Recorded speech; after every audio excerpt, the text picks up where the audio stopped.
Era una luce mai vista prima. Era sul blu chiaro,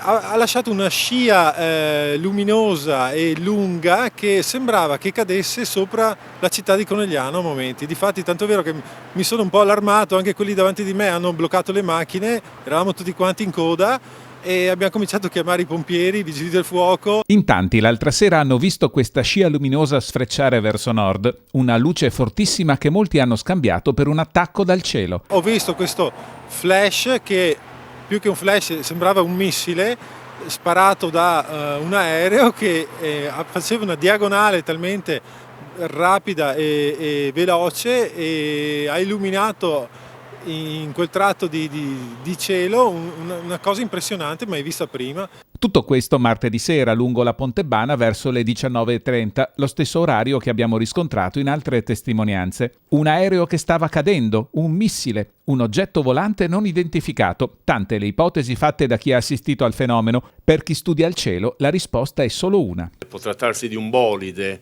Ci sono delle meteore praticamente, sono dei frammenti molto piccoli, asteroidi, che quando si trovano nello spazio prendono il nome di meteoroidi.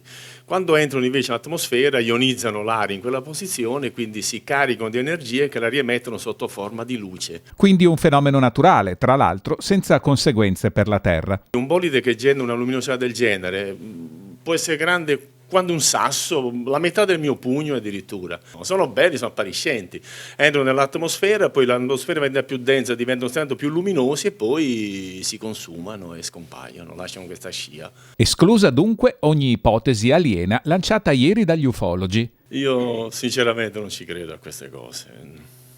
Rispetto la loro opinione, ma secondo me sono niente, insomma.